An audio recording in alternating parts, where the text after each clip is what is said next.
तो आज new topic start करेंगे, यूनिट 2। क्या पढ़ने स्टार्ट करेंगे आज हम लोग? Liquidation of company. आज हम लोग स्टार्ट करेंगे लिक्विडेशन ऑफ कंपनी। कंपनी का लिक्विडेशन मींस कंपनी का समापन, कंपनी का बंद होना। देखो कंपनी अभी तक हम लोग ठीक से पढ़े नहीं है और कंपनी को बंद करने के बारे में अपन लोग पढ़ने वाले हैं। कंपनी के बंद करने के बारे में पढ़ने वाले, लिक्विडेशन ऑफ क्या? कंपनी, कंपनी का समापन देखने वाले, समापन, ठीक है, समापन देखने वाले हैं। देखिए एक कंपनी होती है, कंपनी ओपन होती है तो कंपनी मार्केट में शेयर क्या करती है? इशू करती है। तो इस कंपनी के बहुत सारे क्या होते हैं? एसेट्स होते हैं, और बहुत सारे क्या होते हैं इस कंपनी में? लायबिलिटीज भी होते हैं। सारी बातें आप लोग को पता है, ठीक है। अब कंपनी को आपको बंद करना है, बताओ इस कंपनी को कैसे बंद करोगे? कैसे बंद करोगे कंपनी को? जो जितने भी ऐसा, चलो शुक्र है तो नहीं बोले शटर सर गिरा देंगे, कंपनी का बंद हो जाएगा। जितने भी एसेट्स है सबको क्या कर दोगे? बेच दोगे, और जितने भी लायबिलिटीज है उसको पेमेंट कर दोगे। जैसी पेमेंट करोगे क्या हो जाएगा? कंपनी क्या हो जाएगी? बंद हो जाएगी। लेकिन थोड़ा अंतर है यहाँ पे। अब देखो कंपनी के साथ होता है क्या मालूम है? अब याद होगा तुम लोग, याद है हम लोग पार्टनरशिप पढ़ते थे, उसमें अपन क्या करते थे? लिक्विडेशन ऑफ फर्म पढ़े थे। फर्म का लिक्विडेशन पढ़े थे, याद है? फर्म का, पार्टनरशिप फर्म का लास्ट ईयर पढ़े होंगे, 12th में हम लोग पढ़े थे। डिसोल्यूशन ऑफ फर्म, हाँ बिल्कुल, डिसोल्यूशन ऑफ फर्म पढ़े थे हम लोग, ठीक है। तो उसमें क्या होता था? जितने भी एसेट्स थे और जितने भी लायबिलिटीज से पेमेंट करते थे, सारे एसेट्स को बेचने का काम कौन करता था? पार्टनर्स करते थे, मतलब बिजनेस के ओनर करते थे, ठीक है। तो यहाँ पे कंपनी का क्या हो रहा है? लिक्विडेशन हो रहा है। ये कंपनी का लिक्विडेशन हो रहा है, कंपनी का बंद हो रहा है, यहाँ पे भी कंपनी का समापन हो रहा है। तो बताओ कंपनी के सारे एसेट्स को बेचने का काम कौन करेगा? Share holders. शेयर होल्डर तो लाखों में रहते हैं। डायरेक्टर्स। पार्टनर कहाँ होते हैं? कंपनी में शेयर होल्डर होते हैं। तो कौन बंद करेगा? कंपनी को बेचने का काम कौन करेगा? शेयर होल्डर तो कितने सारे होते हैं, लाखों में होते हैं, कोई एक दो शेयर होल्डर होते नहीं है। नहीं, डायरेक्टर्स भी नहीं करेंगे, कई बार डायरेक्टर्स भी शेयर होल्डर हो जाते हैं, तो कौन करेगा बंद? तो कंपनी के साथ क्या होता मालूम है? कंपनी के साथ, कंपनी के एक तो शेयर होल्डर होते हैं, कंपनी को जो होते हैं क्या? एक दो पार्टीज होती है कंपनी की। सबसे पहली पार्टी होती है शेयर होल्डर्स, और दूसरी पार्टी होती है कंपनी के क्रेडिटर्स। क्रेडिटर्स मतलब जिन्होंने कंपनी को लोन दिया है, जैसे कंपनी के डिवेंचर्स परचेस किया है, लोन वगैरह दिया, वो क्रेडिटर वाला पार्ट हो गया। और एक कंपनी का पार्ट होता है शेयर होल्डर्स, जो कंपनी के शेयर होल्डर्स होते हैं, चाहे वो इक्विटी शेयर होल्डर है या प्रेफरेंस शेयर होल्डर हो। बट पहले प्रायोरिटी अपन किसको देते हैं? इक्विटीज के हिसाब से सोचते हैं अपन लोग। इक्विटी शेयर होल्डर कंपनी के मेन शेयर होल्डर होते हैं। तो सवाल उठता है क्या कंपनी का जिम्मेदारी किसको दिया जाए? लिक्विडेशन का शेयर होल्डर को दिया जाए, क्रेडिटर को दिया जाए? ना तो शेयर होल्डर को दिया जाता है, ना तो क्रेडिटर को दिया जाता है। बाहर से एक बंदा अपॉइंट किया जाता है, बाहर से एक बंदा, आउटसाइडर से एक बंदा क्या किया जाता है? अपॉइंट किया जाता है, जिसको हम लोग कहते हैं लिक्विडेटर। क्या कहते हैं? लिक्विडेटर। हिंदी में इसको हम लोग कहते हैं निस्तारक। हिंदी में इसे कहते हैं हम लोग क्या? निस्तारक। समझ में आया? तो लिक्विडेटर को अपॉइंट किया जाता है। यहाँ पे किसको अपॉइंट किया जाएगा? लिक्विडेटर को अपॉइंट किया जाता है, जो कंपनी का क्या करता है? अब जैसे लिक्विडेटर को अपॉइंट करते हैं तो जितने भी शेयर होल्डर है कंपनी से क्या हो जाते हैं? अलग, मतलब कंपनी के डायरेक्टर्स जो होते हैं, कंपनी क्रेडिटर्स, दोनों क्या हो जाते हैं? अलग थलग हो जाते हैं। इस लिक्विडेटर को कंपनी के सारे चार्जेस दे देते हैं, सारे एसेट्स इस लिक्विडेटर के हाथ में सौंप दिए जाते हैं, और सारे लायबिलिटीज इस लिक्विडेटर के हाथ में क्या किए जाते हैं? सौंप दिए जाते हैं। आई बात समझ में कि नहीं आई? और एक कंपनी का लिक्विडेशन करता है। अब ये ना तो कंपनी, एक बात याद रहे कि ये ना तो कंपनी का शेयर होल्डर होगा, ना तो कंपनी का क्रेडिटर होगा। मतलब ये जरूरी है कि भाई ना तो कंपनी का शेयर होल्डर होना चाहिए, एक भी अगर शेयर खरीदा तो फिर लिक्विडेटर नहीं बन सकता। अगर इस कंपनी का क्रेडिटर है, अगर मान लो इस कंपनी का डिवेंचर इसने खरीद रखा है, तो ये कंपनी का लिक्विडेटर नहीं हो सकता। बिल्कुल बाहर से आदमी को अपॉइंट करते हैं, और जैसे ही अपॉइंट होता है सारे कंपनी के चार्ज क्या कर लेता है? अपने हाथ में ले लेता है, और सारा डिटेल यही करता है। तो ये क्या करेगा? सारे एसेट्स को बेचने का काम करेगा, और सारे लायबिलिटीज को पेमेंट करने का क्या करेगा? काम करेगा। आया बात समझ में आप लोगों को? ठीक है, यहाँ तक नोट करोगे क्या? कि जरूरी है, नहीं करोगे? कर लो, चलो।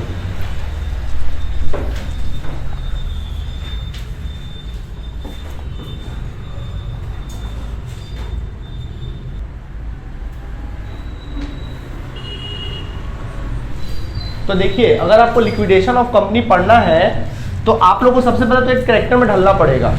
तो क्या बनकर पढ़ना पड़ेगा आप लोगों को? एज अ लिक्विडेटर बन के पढ़ना पड़ेगा। आप अपने आप को क्या समझना? लिक्विडेटर। आप समझना कि मैं लिक्विडेटर हूं और मैं कंपनी को, मेरे को रिस्पॉन्सिबिलिटी मिली है कि कंपनी को मेरे को क्या करना है? बंद करना है। ठीक है, तो क्या रिस्पॉन्सिबिलिटी मिलेगी? तो कल को आप लिक्विडेटर बनोगे तो कैसे आप करोगे? तो देखो, लिक्विडेटर को एक स्टेप्स को फॉलो करना पड़ता है। तो उसके स्टेप्स होता है steps of liquidation of company. तो कंपनी को जब बंद किया जाता है तो उसके स्टेप्स को फॉलो करना पड़ता है, steps of liquidation of company. तो क्या स्टेप्स होता है? सबसे पहला लिक्विडेटर यानी कि आप, सबसे पहले आप क्या करोगे मालूम है? आप लिक्विडेटर हो ना, आप क्या करोगे? सबसे पहले आप क्या करोगे, जितने भी बिजनेस में एसेट्स है, जितने भी एसेट्स है वहां पे लिखोगे realisation, realisation from sales of asset. जितने भी बिजनेस में एसेट्स है, चाहे वो फिक्स्ड एसेट्स हो या फिर क्या हो, पहला स्टेप ना, नंबर 1 स्टेप है पहला ये होगा कि सारे चीज एसेट्स को अपने चार्ज में लोगे और सारे एसेट्स को क्या करोगे, बेचने का काम करोगे। अब आपने सारे एसेट्स को क्या कर दिया, बेच दिया, पैसा क्या हो गया, आ गया। दूसरा पैसा कहां से अरेंज करोगे, calls on, calls on, calls on shares, calls on shares. देखो कई शेयर्स पे क्या किया रहता है, कॉल नहीं किया होता है। जैसे कि मान लीजिए 10 रुपए का शेयर है कंपनी का, अब 10 में 6 रुपए तक कॉल किया गया था, 4 रुपए तक अभी तक कॉल क्या किया गया था, नहीं किया गया था। तो क्या किया जाएगा, आप क्या करोगे, पैसे जो बचे हुए कॉल है, जो अनपेड कॉल है, उस पर क्या करोगे, आप कॉल्स करोगे। जो अनकॉल कॉल है उसको पे क्या करोगे, कॉल करोगे और पैसे क्या करोगे, कलेक्ट करोगे। आ गया पैसा, और कहीं से पैसा आएगा, बस यहीं से पैसा आता है, पैसा आ गया।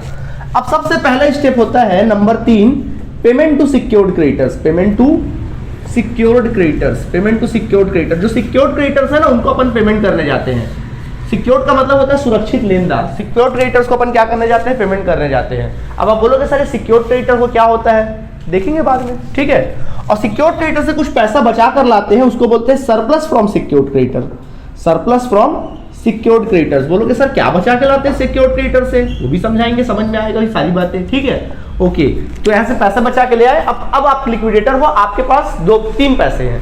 सबसे पहला पैसा है जो आपने एसेट्स बेचा, वो वाला पैसा आपके हाथ में है। दूसरा पैसा कॉल्स ऑन शेयर्स, शेयर्स पे आपने कॉल किया था, वो पैसा आपके क्या है, हाथ में है। और दूसरा आपने सिक्योर्ड क्रेडिटर को बाहर जाकर आपने पेमेंट किया, वो पैसा आपने बचा कर लाया, वो पैसा आपके हाथ में क्या है, पड़ा हुआ है। इतना पैसा रोकड़ा आपके हाथ में क्या है, पड़ा हुआ है। समझ में आया कि नहीं आया? अब आप स्टार्ट करते हो पेमेंट करना। अब आपका स्टेप क्या होता है, पेमेंट करना। अब आप स्टार्ट करते हो, ठीक है। और सबसे पहला पेमेंट करते हो, नंबर 1 पेमेंट होता है लीगल चार्जेस। सबसे पहले आप क्या करोगे, लीगल चार्जेस पेमेंट करोगे। स्टेप से भैया ये रूल है, कंपनी एक्ट में रूल है कि जब कंपनी का लिक्विडेशन करोगे तो आपको इसी स्टेप को फॉलो करना पड़ेगा। अगर आप इस स्टेप को फॉलो नहीं करोगे तो गलत हो जाएगा। तो सबसे पहले क्या दोगे, लीगल चार्जेस पे करोगे, ठीक। यार इतना बड़ा कंपनी को बंद कर रहे हो तो कुछ लीगल फॉर्मेलिटीज वगैरह पूरी नहीं करना पड़ता होगा, गवर्नमेंट को अपन को लीगल फॉर्मेलिटीज पूरा करना पड़ता होगा, कुछ चार्जेस वगैरह पे करना पड़ता होगा। तो उसके बदले में हम लोग क्या देते हैं, लीगल चार्जेस पे करते हैं। सबसे पहले लीगल चार्जेस पे करोगे, ठीक। उसके बाद नेक्स्ट स्टेप में आप पे करोगे, नंबर 2 स्टेप में पे करोगे remuneration of liquidator, remuneration of liquidator. Liquidator का रेम्युनरेशन, रेम्युनरेशन मतलब समझते हो, लिक्विडेटर का सैलरी या कमीशन जो भी है। रेम्युनरेशन मतलब पारिश्रमिक।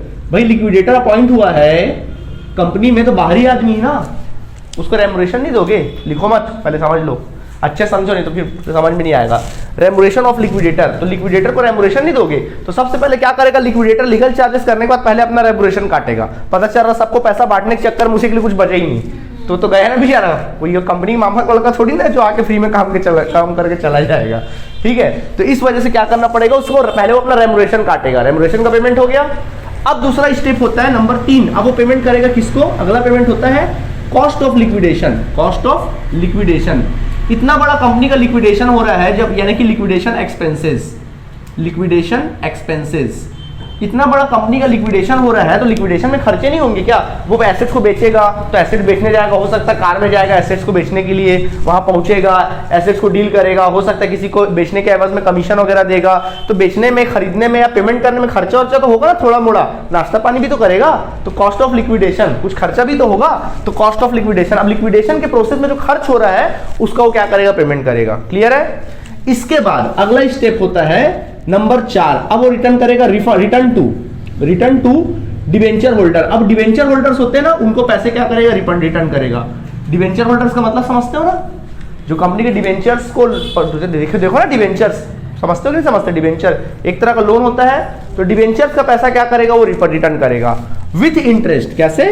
विथ इंटरेस्ट, जितना इंटरेस्ट अनपेड होगा विथ इंटरेस्ट। जिस दिन कंपनी बंद हो रही है, जिस दिन कंपनी बंद हो रही है उतने दिन तक का इंटरेस्ट उसको क्या करेगा, पेमेंट करेगा। आई बात समझ में? डिवेंचर का ही पैसा देगा, साथ में जितने दिन का इंटरेस्ट देना है उसको, कंपनी जिस दिन तक बंद हो रही है उतने दिन तक उसको क्या करेगा, इंटरेस्ट भी पेमेंट करेगा। हो गया पेमेंट। अब वो क्या करेगा मालूम है, अब वो वापस करेगा रिटर्न टू, अब पैसा वापस करेगा रिटर्न टू अनसिक्योर्ड क्रेडिटर। अब वो अनसिक्योर्ड क्रेडिटर को क्या करेगा, रिटर्न करेगा। अनसिक्योर्ड क्रेडिटर, अब बोलोगे सर ये अनसिक्योर्ड क्रेडिटर्स क्या होते हैं, बताएंगे, काहे टेंशन ले रहे हो। अब वो पैसा रिटर्न करेगा अनसिक्योर्ड को। अनसिक्योर्ड भी दो प्रकार के होते हैं। सबसे पहला अनसिक्योर्ड क्रेडिटर को रिटर्न करेगा जो अनसिक्योर्ड है, असुरक्षित लेनदार है। सबसे पहला वापस करेगा वो पैसा नंबर 1 प्रेफरेंशियल क्रेडिटर को। हमने लिखने तो आप लोगों को नहीं बोला है, प्रेफरेंशियल क्रेडिटर्स को। तो पहला वो किसको रिटर्न करेगा, पहला प्रायोरिटी पहले वो प्रेफरेंशियल क्रेडिटर को रिटर्न करेगा। अनसिक्योर्ड प्रेफरेंशियल भी होता है, तो पहले वो प्रेफरेंशियल को रिटर्न करेगा, मतलब जिनको पहले पैसा देना है उनको पहले पैसा रिटर्न करेगा, ठीक। उसके बाद हाँ जी, प्रेफरेंशियल होल्डर नहीं बोल रहा हूं मैं, प्रेफरेंशियल क्रेडिटर बोल रहा हूं मैं, अलग चीज है, बताएंगे अभी। प्रेफरेंशियल क्रेडिटर को पहले पैसा वापस करेगा। उसके बाद अगर कुछ पैसा बचता है तो अनप्रेफरेंशियल को क्या करेगा, पैसा वापस करेगा, अनप्रेफरेंशियल क्रेडिटर्स को वापस करेगा, अनप्रेफरेंशियल क्रेडिटर्स को पैसा वापस करेगा। समझ में आया। फिर चेक करेगा क्या पैसा बचा है। अगर पैसा बचा है तो फिर वो अगला स्टेप किसको पेमेंट करेगा, नंबर 6 पेमेंट करेगा, पेमेंट टू शेयर होल्डर्स या कॉन्ट्रीब्यूटर्स बोलेंगे। शेयर होल्डर्स मीन्स कॉन्ट्रीब्यूटर्स, वो रिटर्न टू कॉन्ट्रीब्यूटर्स करेगा। कॉन्ट्रीब्यूटर्स मीन्स शेयर होल्डर को पेमेंट करेगा। अब शेयर होल्डर में भी वैरायटी है। नंबर 1 सबसे पहले किसको पेमेंट करना चाहिए, उसको प्रेफरेंस शेयर होल्डर को क्या करेगा, वो पहले पेमेंट करेगा, ठीक है। अब आप बोलोगे क्या सर उसको डिविडेंड के साथ पेमेंट करेगा, तो सुनो, अगर क्वेश्चन है बोलेगा डिविडेंड के साथ पेमेंट करना है तो करोगे, अदरवाइज नहीं करोगे। डिबेंचर के साथ क्या होता था, चाहे बोले या ना बोले, इंटरेस्ट के साथ पेमेंट तो करना ही पड़ता है, लेकिन इसके साथ क्या होता है, जब बोलेगा तो ही अपन क्या करेंगे, रिटर्न करेंगे। क्लियर है। इसके बाद बात आती है नंबर 2, किसको रिटर्न करना है, इक्विटी शेयर होल्डर। सारा पैसा अगर बच जाए तो सारा का सारा पैसा किसका, इक्विटी शेयर होल्डर्स को रिटर्न कर देंगे। ओके, तो इस प्रकार से स्टेप्स है। क्या स्टेप्स है देख लो। सबसे पहले क्या करोगे, सारे एसेट्स को बेचोगे। क्या स्टेप है भैया, सारे एसेट्स को क्या करेंगे अपन लोग, बेचेंगे, ठीक। पैसा आ गया, शेयर जो जिस पे कॉल्स करना है शेयर, तो शेयर्स पे क्या करेंगे अपन लोग, कॉल्स करेंगे। फिर पैसा आ गया।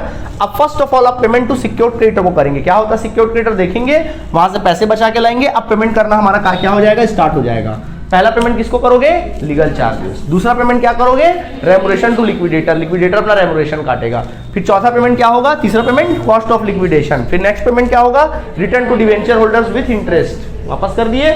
फिर अगला स्टेप क्या होगा, रिटर्न टू अनसिक्योर्ड क्रेडिटर। अब आप अनसिक्योर्ड को रिटर्न करोगे, लेकिन उसमें भी कहानी है, पहले किसको, प्रेफरेंशियल को, और दूसरा अनप्रेफरेंशियल को। सर क्या है प्रेफरेंशियल, देखते हैं, टेंशन मत लो, और क्या है अनप्रेफरेंशियल वो भी देखते हैं, ठीक है। उसके बाद फिर अगर कुछ पैसा बच जाए तो रिटर्न टू कॉन्ट्रीब्यूटर्स, यानी कि प्रेफरेंस शेयर होल्डर और इक्विटी शेयर होल्डर। मतलब जितना पैसा बच जाए फिर सारा पैसा किसका, इक्विटीज का। समझ में आया कि नहीं आया, यहां तक लिखना पसंद करेंगे, जल्दी से नोट करिए फिर आगे देखते हैं। चलो बड़ा अच्छा क्वेश्चन किया आपने।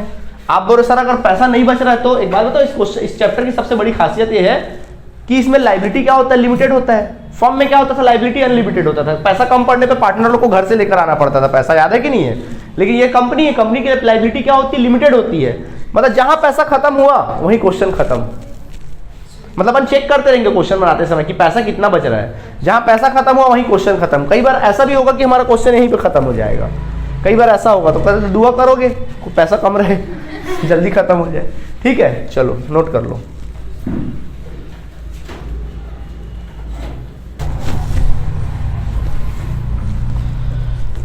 तो चलिए अब आप लोग के स्टेप्स दिमाग में बैठ गया, क्या क्या स्टेप्स है, ठीक है। आप लोगों को दो चीज जो समझ में नहीं आई होगी वो है तुम्हारा क्रेडिटर्स। जैसे मैंने बताया क्रेडिटर्स के दो टाइप बताया, पहला सिक्योर्ड दूसरा अनसिक्योर्ड। फिर उसके अंदर भी क्या था, प्रेफरेंशियल और दूसरा अनप्रेफरेंशियल। चलो हम उसको आपको एक्सप्लेन कर देते। देखिए कंपनी के ना क्रेडिटर्स, अगर जब लिक्विडेशन की बात आती है ना तो कंपनी के क्रेडिटर्स को दो कैटेगरी में बांटा गया है। सबसे पहला होता है सिक्योर्ड क्रेडिटर्स, सिक्योर्ड क्रेडिटर्स, और जिसको हिंदी में हम लोग कहते हैं सुरक्षित लेनदार, सुरक्षित लेनदार, ठीक है। अच्छा क्रेडिटर्स तो है, ठीक है। क्रेडिटर्स क्या कहलाएंगे, आउटसाइडर लायबिलिटीज ना। क्रेडिटर का मतलब कौन, जितने बिजनेस के आउटसाइडर लायबिलिटीज होते हैं ना वो वाले क्रेडिटर्स, ठीक है। बिजनेस की जितने भी आउटसाइडर लायबिलिटीज है उनकी बात कर रहे क्रेडिटर्स, ठीक है। और दूसरा होता है अनसिक्योर्ड क्रेडिटर्स। तो अनसिक्योर्ड क्रेडिटर्स जिसको हिंदी में हम लोग कहते हैं असुरक्षित लेनदार, असुरक्षित लेनदार, ठीक है। चलिए एक्सप्लेन करते हैं। सबसे पहले बात करते हैं सिक्योर्ड क्रेडिटर्स, ठीक है। मान लीजिए आप कंपनी हो और आपको 10 लाख रुपए लोन की जरूरत है। आपको कितने लोन की जरूरत है, 10 लाख रुपए लोन लेना, आपको लोन चाहिए 10 लाख रुपए, ठीक। किसके पास जाओगे, बैंक के पास जाओगे। आप बैंक के पास गए, आपने बोला कि भैया हमको 10 लाख रुपए क्या दे दो, लोन दे दो, क्या बैंक आपको लोन दे देगा? क्या बोलेगा बैंक? बैंक बोलेगा ठीक है 10 लाख रुपए लोन तो ले लो, लेकिन मेरे पास कम से कम 15 लाख की कोई अपनी प्रॉपर्टी, कोई 15 लाख की अपनी प्रॉपर्टी सिक्योरिटी के तौर पे रखो, मतलब गिरवी रखो, मॉर्गेज रखो, प्रॉपर्टी क्या रखो? गिरवी रखो। अब अपने 15 लाख की प्रॉपर्टी आप बैंक के पास क्या करोगे? सिक्योरिटी के तौर पे रखोगे, सिक्योरिटी के तौर पे रखोगे, या फिर बोल सकते हैं अपन लोग क्या करेंगे उसको, आप मॉर्गेज के तौर पे रखोगे। ठीक है, मॉर्गेज के तौर पे रखोगे तो इसको अपन क्या कहेंगे? मॉर्गेज के तौर पे रख दिया आपने। ठीक, तो 15 लाख का प्रॉपर्टी अपने बैंक को क्या कर दिया? दे दिया, और बदले में आपको कितना मिल गया? 10 लाख रुपए लोन क्या मिल गया? मिल गया विथ इंटरेस्ट, जो भी था मिल गया। अब कल को आप पेमेंट करोगे, अगर आपने 10 लाख रुपए विथ इंटरेस्ट आपने उसका लोन का पेमेंट कर दिया, तो फिर से 15 लाख की प्रॉपर्टी आपको वापस क्या हो जाएगी? वापस आपको मिल जाएगी बैंक से। यही होता है। और कल को अगर आप पेमेंट नहीं कर पाए तो क्या बैंक वाला आपका दरवाजा खटखटाएगा? नहीं। आपने उसके पास अपनी प्रॉपर्टी रखी ना, वो प्रॉपर्टी को क्या करेगा? बेचकर अपना पैसा क्या कर लेगा? वसूल कर लेगा। आपको आपके घर का दरवाजा नहीं खटखटाएगा, आपके मम्मी के पास नहीं आएगा, आपको परेशान नहीं करेगा कि ला मेरा पैसा लौटा। आई बात समझ में? क्योंकि आपने प्रॉपर्टी गिरवी रखी थी। कल को अगर आप पैसा लौटाने नहीं गए तो घर नहीं आएगा आपके पास पैसा मांगने के लिए, वो सीधा आपकी प्रॉपर्टी को बेचकर अपना पैसा वसूल लेगा विथ इंटरेस्ट, क्योंकि उसने आपके लोन से अधिक रकम की जो अधिक रकम है उसको क्या किया? गिरवी के तौर पे क्या किया है? रखा है। आई बात समझ में कि नहीं आई? आ गया? इसी को कहते हैं सिक्योर्ड क्रेडिटर। मतलब सिक्योर्ड मतलब कौन सिक्योर्ड है? आप सिक्योर्ड हो, बैंक वाला मारेगा नहीं, मतलब आप सिक्योर्ड हो। हाँ, बैंक इंटरेस्ट नहीं लगाएगा? लगाएगा, वही तो बोल रहा हूं, विथ इंटरेस्ट मैंने बोला ना, विथ इंटरेस्ट। अब वो इंटरेस्ट देते रहेंगे अपन, वो अलग चीज है, मैंने एग्जांपल दिया। ठीक है, सिक्योर्ड है। सिक्योर्ड मतलब ये लोन जो है ना सिक्योर्ड है, मतलब कल कोई हमारे पास नहीं आएगा पैसा मांगने के लिए। कल को अगर हम उसका पैसा नहीं दे पाएंगे तो क्या करेगा? हमारी प्रॉपर्टी को बेचेगा और क्या करेगा? अपना पैसा वसूल लेगा, हमारे पास नहीं आएगा, और बचेगा तो उल्टा हमको लौटा देगा। आई बात समझ में? इसको बोलते हैं सिक्योर्ड क्रेडिटर। क्या है? सिक्योर्ड मतलब सिक्योर्ड क्रेडिटर है, कल को टेंशन वाली कोई बात नहीं है, हम सिक्योर्ड है, हमको मारने पीटने नहीं आएगा। आई बात समझ में कि नहीं आई? हमसे पैसा वसूल करने नहीं आएगा। क्लियर है? इसलिए इसको सिक्योर्ड क्रेडिटर बोलते हैं। ठीक है, बिठा ले। ओके, अब बात आती है किसकी? अनसिक्योर्ड क्रेडिटर की। अनसिक्योर्ड का मतलब क्या है कि मान लीजिए आप बैंक के पास गए, ठीक है, आपने बैंक से बोला भैया 5 लाख रुपए लोन दे दो। 5 लाख रुपए क्या दे दो? लोन दे दो। बैंक ने आपको लोन दे भी दिया, क्या कुछ गिरवी रखे?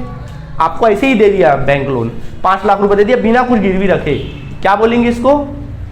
अनसिक्योर्ड। मतलब कल को पैसा लौटा नहीं पाओगे तो बैंक वाला किसके पास आएगा? आपके पास आएगा, आपके घर का दरवाजा खटखटाएगा, हो सकता है गुंडा ही भेजे, मतलब आप अनसिक्योर्ड हो। समझ में आया? क्या हो आप? अनसिक्योर्ड हो, तो इसलिए क्या है? ये अनसिक्योर्ड क्रेडिटर है। क्लियर है? मतलब क्या सीखा हम लोगों ने? हमने सीखा कि जो भी loan with mortgage, loan taken with mortgage या लोन टेकन ऑन मॉर्गेज, अगर अपन लोन को किस में लेते हैं? मॉर्गेज के तौर पे अगर अपन लोन लेते हैं, मॉर्गेज रखे, मॉर्गेज मतलब क्या रखना? गिरवी रखना, सिक्योरिटी बोल सकते हैं इसको अपन। क्या कह सकते हैं? मॉर्गेज को सिक्योरिटी बोल सकते हैं। कुछ सिक्योरिटी रखकर, चाहे वो आप सिक्योरिटी कुछ भी रख सकते हो, चाहे अपने बिजनेस कोई लैंड बिल्डिंग रख दो या स्टॉक रख दो, कोई भी एसेट्स रख दो, या कोई बॉन्ड्स वॉन्ड्स है आपके पास तो वो रख दो सिक्योरिटी के तौर पे, और बदले में आपको लोन मिल गया। ज्यादातर ये होता है सिक्योर्ड क्रेडिटर। और अनसिक्योर्ड क्या बोल सकते हैं? अनसिक्योर्ड के बारे में loan without mortgage. Loan without mortgage मतलब आपने जो लोन लिया है वो क्या लिया है? विदाउट मॉर्गेज लिया, मतलब उसमें कोई आपका मतलब कोई मॉर्गेज नहीं है, ऐसे ही आपने लोन ले लिया है। आई बात समझ में कि नहीं? क्लियर है? ओके, चलिए, तो समझ में आ गया सिक्योर्ड और अनसिक्योर्ड। ठीक है, अच्छा, अब बात आती किसकी? अनसिक्योर्ड की। तो अनसिक्योर्ड में हमने कहानी बताई थी कि भैया ये 2 प्रकार का होता है। सबसे पहला होता है प्रेफरेंशियल होता है, प्रेफरेंशियल क्रेडिटर्स होते हैं, और दूसरा क्या होता है? अनप्रेफरेंशियल होता है। मतलब कल को जब पेमेंट करने की बारी आएगी तो सबसे पहले इनको पैसा देना, उसके बाद कुछ बचे तो फिर अनप्रेफरेंशियल को देना। कौन होते हैं सारे लोग? तो देखो ये प्रेफरेंशियल का मतलब समझते हो? वो पैसा जिसको आपको किसी मेहनत का पैसा आपको देना है, किसी के हक का पैसा देना, उसको आप खा नहीं सकते, उसको प्रेफरेंशियल की कैटेगरी में रखा है। जैसे कि क्या? Wages and salary. आपके बिजनेस में बहुत सारे वर्कर्स काम करते कि नहीं करते हैं, तो भैया उनको वेजेस और सैलरी देते हो। अगर आपका वेजेस एंड सैलरी बकाया, कंपनी बंद हो रही है ना, अगर उनका वेजेस एंड सैलरी बकाया तो सबसे पहले क्या करो? आप उनको पेमेंट करो। आई बात समझ में कि नहीं आई? गवर्नमेंट को क्या देना पड़ता है? टैक्सेस देना पड़ता है कि नहीं देना पड़ता? इनकम टैक्स वगैरह, income tax and other taxes, कोई भी इनकम टैक्स है या अदर टैक्सेस है तो उनको भी क्या करना है? प्रेफरेंशियल कैटेगरी में रखा गया है कि इसको आपको क्या करना है? सबसे पहले पेमेंट करना है। आई बात समझ में? इसके अलावा क्या हो सकता है? Provident fund, employees provident fund. भाई प्रोविडेंट फंड का मतलब समझते हो कि नहीं समझते हो? नहीं समझते प्रोविडेंट फंड का मतलब? प्रोविडेंट फंड का मतलब क्या होता है? जैसे मान लीजिए कल को आप कहीं नौकरी लगते हो, आप कहीं नौकरी लगते हो, वहां आपकी पगार 20,000 पर मंथ है। आप कितना कमाते हो वहां पे? 20,000 पर मंथ। तो 20,000 पर मंथ क्या अपने घर ले जाते हो? नहीं, उसमें से 2,000 रुपए क्या करते हो, एक प्रोविडेंट फंड होता है, उसमें आप क्या कर देते हो, 2,000 रुपए को छोड़ देते हो अपने मालिक के पास। मतलब किसी कंपनी में अगर काम कर रहे हो तो उस कंपनी के पास आप 2,000 छोड़ देते हो और हर महीने आप 2,000, और अपने घर कितना ले जाते हो? 18,000 अपने घर ले जाते हो। ठीक है, 18,000 अपने घर क्या कर लेते हो? तो ले जाते हो। ऐसे ही आप हर महीने 2,000 रुपए छोड़ते हो। और ये पैसा कब लेते हो मालूम है? जब आप रिटायर होते हो, जब 60 साल के होगे तो आपको क्या मिलेगा? वो पैसा इकट्ठे क्या होगा? मिलेगा। तभी देखना रिटायरमेंट में बाजा वाजा गाजा के साथ क्या होते हैं, लोग निकलते हैं, है ना, कि बताते हैं हमको इतना सारा पैसा मिलने वाला है। ऐसा कैसा हो सकता है? काम से छुट्टी मिल रहा है तो बेचारा तो दुख की बात है, वो बाजा गाजा के साथ जरा पार्टी दे रहा है रिटायरमेंट में। क्यों देता है? क्योंकि उसको अच्छा खासा पैसा क्या होता है? मिलता है प्रोविडेंट फंड का। तो बताओ, उसके मेहनत का पैसा है ना, उसके हक का पैसा है ना, किसके पास पड़ा हुआ है? कंपनी के पास। तो कंपनी को क्या करना पड़ेगा? लौटाना पड़ेगा। ठीक है। या फिर इवन अगर एम्प्लॉइज सेविंग्स अकाउंट भी है, क्या है? एम्प्लॉइज सेविंग्स अकाउंट भी है। सेविंग अकाउंट मतलब जैसे आप लोग बैंक में पैसा जमा करते हो ना, सेविंग अकाउंट में बैंक के पास जमा करते हो पैसा, तो सेविंग अकाउंट में जमा करते हो, एटीएम में जाते हो ले जाते हो। मान लो कहीं कल को आप जॉब लगते हो किसी कंपनी में, कंपनी बोलता है बैंक में पैसा जमा कर दो, मेरे पास पैसा जमा कर दो, मैं देता हूँ ना इंटरेस्ट, हमारा एटीएम है, जब भी पैसे की जरूरत पड़े वो एटीएम से पैसा निकाल लिया करो। ऐसा भी नहीं हो सकता क्या? तो भाई ऐसा आपको सेविंग्स अकाउंट का फैसिलिटी मिला है। तो एम्प्लॉय का अगर कोई सेविंग्स अकाउंट है तो वो भी उनके मेहनत का पैसा है, उनको पहले आपको देना पड़ेगा। आई बात समझ में? इसको बोलते हैं प्रेफरेंशियल क्रेडिटर। क्लियर है आप लोगों को? इसके बाद होते हैं अनप्रेफरेंशियल क्रेडिटर। तो अनप्रेफरेंशियल मतलब जिनको बाद में देना आप लोगों को, जैसे कि बिजनेस के जो ट्रेड पेबल्स होते हैं। कौन होते हैं? Trade payables. Like creditors, business creditor नहीं होते, ट्रेड क्रेडिटर, जिनसे हम उधार में माल खरीदते हैं, जिनसे उधार में माल खरीदते हैं अपन लोग। Bills payable, other bills payable, bills payable, bills payable हो गया। या फिर क्या बोल सकते हैं, शॉर्ट टर्म लोन, हमने कोई शॉर्ट टर्म लोन उठाया है बिना मॉर्गेज के, तो वो हो गया। या अदर छोटे मोटे जो भी अदर्स लोन वगैरह नहीं होते, करंट लाइबिलिटीज वगैरह, आउटस्टैंडिंग एक्सपेंसेस तो नहीं बोल सकते इसमें, आउटस्टैंडिंग एक्सपेंसेस तो इसमें आ जाएगा। आउटस्टैंडिंग एक्सपेंसेस भाई, जैसे मान लीजिए कोई हमारे यहाँ एक्सपेंसेस है जो अभी तक आउटस्टैंडिंग है, हो सकता है कुछ इलेक्ट्रिसिटी बिल हमने नहीं दिया है, इलेक्ट्रिसिटी बिल हमने नहीं दिया है, या हमको वाटर बिल पे करना वो हमने क्या किया, नहीं दिया, तो ये प्रेफरेंशियल में आ जाएगा एक्सपेंसेस। तो ये सारी चीजें हैं। आई बात समझ में? हालांकि आपके क्वेश्चन में मैक्सिमम मतलब 95% तो आपके क्वेश्चन में लिख के देता है प्रेफरेंशियल और प्रेफरेंशियल, आपको सब पहचानने की जरूरत नहीं पड़ेगी। आई बात समझ में कि नहीं आई? कोई दिक्कत है यहाँ तक? तो सिक्योर्ड और अनसिक्योर्ड समझ में आ गया आप लोगों को? कुछ पूछना तो पूछ सकते हैं यहाँ तक। तो देखो सिक्योर्ड के साथ क्या है, जब आप कोई भी लोन मोर्गेज के साथ लेते हो तो उसको अपन क्या बोलेंगे? सिक्योर्ड बोलेंगे। यानी अगर आप 10 लाख का लोन ले रहे हो तो 10 लाख से ऊपर की प्रॉपर्टी उसके पास गिरवी रखनी पड़ेगी। ऊपर की प्रॉपर्टी क्यों रखते हैं अपन लोग? क्योंकि उसमें इंटरेस्ट भी तो जुड़ा होता है और उतना अच्छा खासा पैसा मिल जाए करके उसको प्रॉपर्टी गिरवी रखते हैं और हमको लोन मिल जाता है। जिस दिन लोन पेमेंट कर दिए तो पैसा फिर से प्रॉपर्टी क्या हो जाएगी? वापस हम लोग को मिल जाएगी। और लोन पेमेंट नहीं कर पाए तब वो प्रॉपर्टी को बेचेगा, अपना पैसा वसूल कर लेगा। आपका मुंह फोड़ने के लिए नहीं आएगा, आप सिक्योर्ड हो। ठीक है। और अनसिक्योर्ड में आ सकता है भैया, पैसा नहीं दोगे, दे दिए तो ठीक है, नहीं दोगे तो फिर वो घर आएगा, गुंडे उंडे भेजेगा, परेशान करेगा, आप अनसिक्योर्ड हो। ठीक है, चलो नोट कर लो।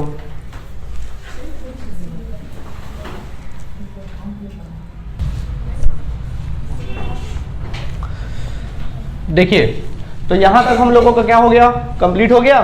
अब अपन बात करते हैं प्रैक्टिकल पोर्शन की, हमको क्या करना पड़ता है। तो देखिए, जब कंपनी का लिक्विडेशन होता है तो अब अकाउंटिंग बातें कर लेते हैं। तो कंपनी के लिक्विडेशन में जो लिक्विडेटर होता है उसको बनाना पड़ता है स्टेटमेंट ऑफ, उसको बोलते हैं अपन लोग फाइनल स्टेटमेंट ऑफ लिक्विडेटर्स।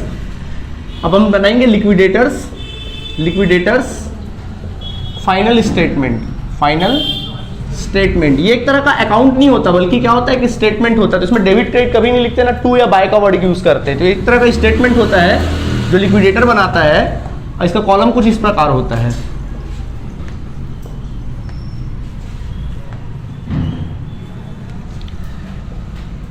यहां पर हम लोग लिखेंगे रिसिप्ट, जो भी पैसा रिसिप्ट करेगा उसकी एंट्री कहां की जाएगी? रिसिप्ट साइड में की जाएगी, बात नहीं करो। और जो भी पेमेंट करेगा उसकी एंट्री कहां की जाएगी? पेमेंट साइड में की जाएगी। वो अमाउंट का कॉलम हो जाएगा। ये एसेट्स के बुक वैल्यू का कॉलम होगा, जितने रुपए का बुक वैल्यू, जैसे मान लीजिए कोई एसेट्स 1 लाख का है तो यहाँ पे 1 लाख लिखेंगे, और यहाँ पे उसका रियलाइज्ड वैल्यू लिखेंगे कि सचमुच से रियलाइज्ड कितना हुआ। यार अगर आपके पास 1 लाख का एसेट्स है, उसको तत्काल आप बेचो, जरूरी कि 1 लाख मिल जाएगा, हो सकता है कम मिले, हो सकता है ज्यादा भी मिल जाए, तो रियलाइज्ड वैल्यू यहाँ पे लिखेंगे। तो जो पैसे का जो अमाउंट है वो मेन अमाउंट अगर बोला जाए तो यही वाला रियलाइज्ड वैल्यू वाला आपका मेन अमाउंट होता है, ठीक है। अब देखिए, अब लाइन से पेमेंट करते हैं। तो देखो, जब लिक्विडेटर, स्टेप्स को याद रखिए, जब लिक्विडेटर, अब स्टेप्स हम लोग फिर से याद रखेंगे। जब लिक्विडेटर लिक्विडेशन करता है तो सबसे पहले क्या करता है, सारे एसेट्स और लायबिलिटी को क्या करता है, सॉरी सारी एसेट्स को बेचता है। लेकिन उससे पहले वो देखता है कि फर्म में कैश है कि नहीं है, बिजनेस में कैश है कि नहीं है। तो अगर बिजनेस में कैश इन हैंड हो या फिर कैश एट बैंक हो, ऑलरेडी अगर कैश इन हैंड पड़ा है आपकी कंपनी में या कैश एट क्या है, बैंक है, तो भाई उसको तो बेचोगे नहीं।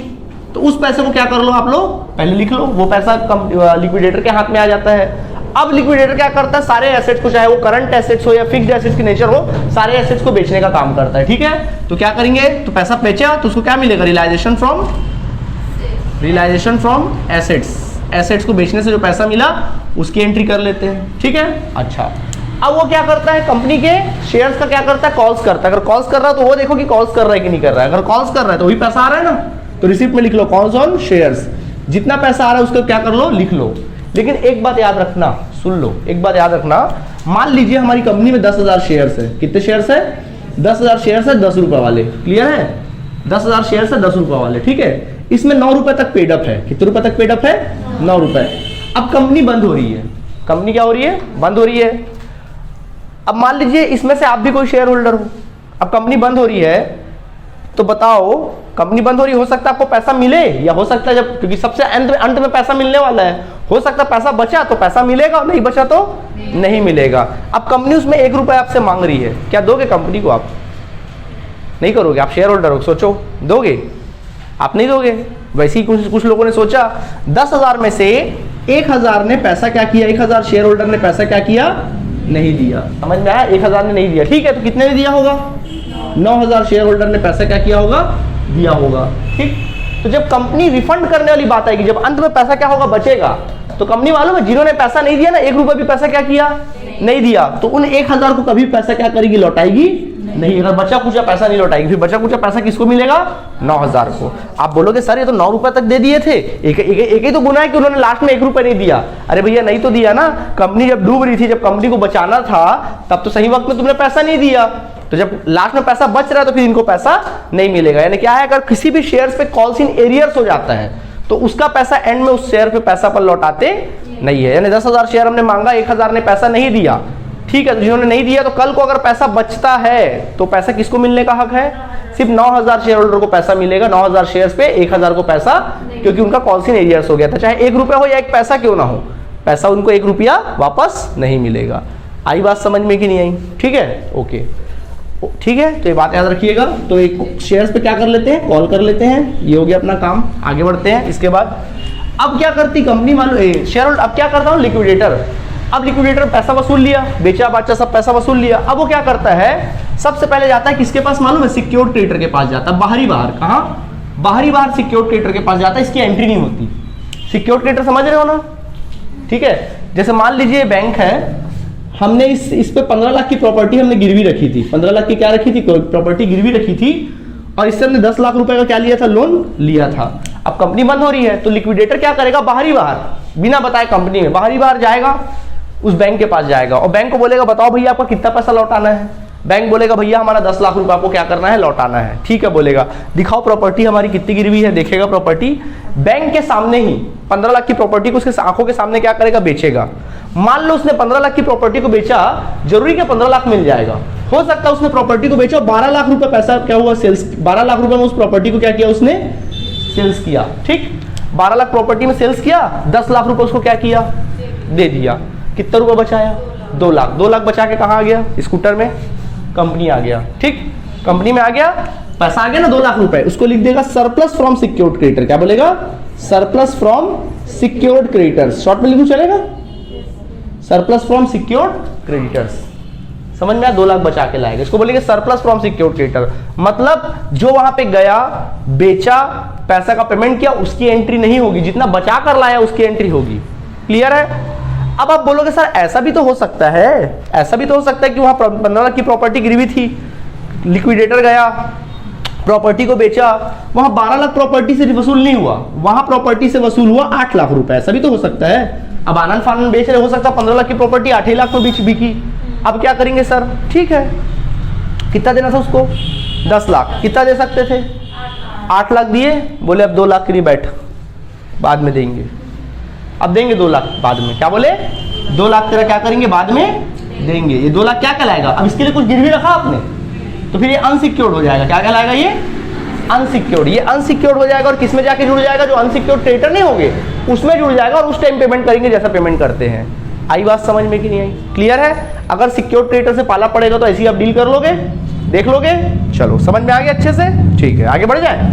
अच्छा आगे बढ़ते, तो ये हो गया सरप्लस फ्रॉम सिक्योर्ड क्रेडिटर। अगर पैसा नहीं बचता है तो फिर क्या हो जाएगा यहाँ पे, अब मान लो गए 15 लाख की प्रॉपर्टी है, वसूल हुआ 10 लाख, 10 लाख लोन दिए, कुछ ना बचा के लाए तो एंट्रीज मत करो, ठीक है ना, सिक्योर अनसिक्योर्ड ना बचा के लाए कुछ, क्लियर है। चलो आगे बढ़ जाए, हो गया। अब पेमेंट क्या करते हैं, पेमेंट की बारी आ जाती है।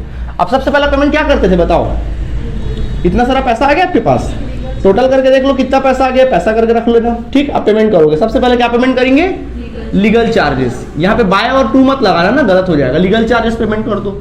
उसके बाद क्या पेमेंट किया जाता है, remuneration to liquidator. Remuneration to liquidator को रेमुनरेशन दे दिया जाता है, मतलब पहले वो अपना रेमुनरेशन काट लेगा भैया, नहीं तो पता चल रहा सबको बांटने के चक्कर में उसी के लिए कुछ नहीं बचा। फिर क्या पेमेंट करेगा, कॉस्ट ऑफ लिक्विडेशन, लिक्विडेशन का खर्चा और क्या करेगा, पेमेंट करेगा, ठीक है। फिर क्या पेमेंट करेगा, return to debenture holders, very good, debenture holder को रिटर्न करेगा, डिबेंचर होल्डर्स को रिटर्न करेगा, यानी पहले डिबेंचर का पैसा रिटर्न करेगा और साथ में उसके साथ क्या इंटरेस्ट प्लस जितने महीने का इंटरेस्ट ड्यू होगा उतने महीने का इंटरेस्ट क्या करेगा, देगा जब तक कंपनी बंद हो रही है, बताएंगे इसके बारे में, ठीक है। अब किसको रिटर्न करेगा, रिटर्न टू अनसिक्योर्ड क्रेडिटर। अब रिटर्न करेगा return to unsecured creditor, short में लिखूं चलेगा, पूरा लिखूं, अनसिक्योर्ड क्रेडिटर। उसमें पहले किसको रिटर्न करेगा, प्रेफरेंशियल को रिटर्न करेगा, प्रेफरेंशियल जैसे सैलरी वैलरी किसी का है या कुछ है तो उनको रिटर्न कर देगा। फिर किसको रिटर्न करेगा, अनप्रेफरेंशियल को, समझ में आया। तो जो अगर ये जो 2 लाख रुपए अनसिक्योर्ड में नहीं शामिल होगा, किसमें शामिल हो जाएगा, अनप्रेफरेंशियल में, अनप्रेफरेंशियल में, ठीक है, जुड़ जाएगा वो, ठीक है, उसको घटा जोड़ देंगे, हो गया पेमेंट। अब भी चेक करो पैसा बचा है क्या, अगर पैसा बचा तो फिर किसको रिटर्न करेंगे, return to contributors, return to contributors को रिटर्न करेंगे। कौन है भैया कॉन्ट्रीब्यूटर्स, पहला प्रेफरेंस शेयर होल्डर्स, पहला किसको देंगे, प्रेफरेंस शेयर होल्डर को अगर पैसा देना तो देंगे, अगर क्वेश्चन में बोलेगा डिविडेंड भी दो तो दोगे, अदरवाइज नहीं दोगे। एंड देन फिर इक्विटी, अगर कुछ पैसा बच जाता तो सारा का सारा पैसा किसका, इक्विटी शेयर होल्डर्स का। इस चैप्टर की खास बात यह कि आपको बार बार पैसा चेक करते रहना कि मेरे पास पैसा कितना बचा पेमेंट करते करते, जहां पैसा खत्म वही क्वेश्चन खत्म, कंपनी अपने आप को डिफॉल्टर डिक्लेयर कर देगी। समझ में आया कि नहीं आया, नहीं आया जी समझ में, इजी की हार्ड है, एकदम इजी है, ठीक है। चलिए इसको नोट कर लीजिए, फिर आगे अपन लोग कल बनाएंगे, ठीक है। तो क्वेश्चन अपन कल कर लेंगे, आज इतना नोट कर लीजिए, आज की क्लास के लिए इतना काफी है। कुछ पूछना तो पूछ लो यहाँ पे। हाँ जो अगर देखो इंटरेस्ट डिबेंचर और इंटरेस्ट पे किया, वहां से अपना पैसा खत्म, अनप्रेफरेंशियल में अपना बचा है 2 लाख देना है, क्या करेंगे, प्रेफरेंशियल को देंगे, ठीक है ना, तो प्रेफरेंशियल में जितना बचा उतना दो और खत्म करो, बचा ही नहीं है तो क्या तो मत करो, यही क्वेश्चन खत्म, अकाउंट क्लोज कर दो, जो 2 लाख रुपए जो अनप्रेफरेंशियल है वो गया खत्म, कंपनी डिफॉल्टर हो गई, हाँ कंपनी डिफॉल्टर हो गई, अनलिमिटेड लाइबिलिटी है, कंप्लीट खत्म। समझ में आया कि नहीं आया, ठीक है। चलिए नोट कर लीजिए, कल मिलते हैं अपन लोग, ठीक है।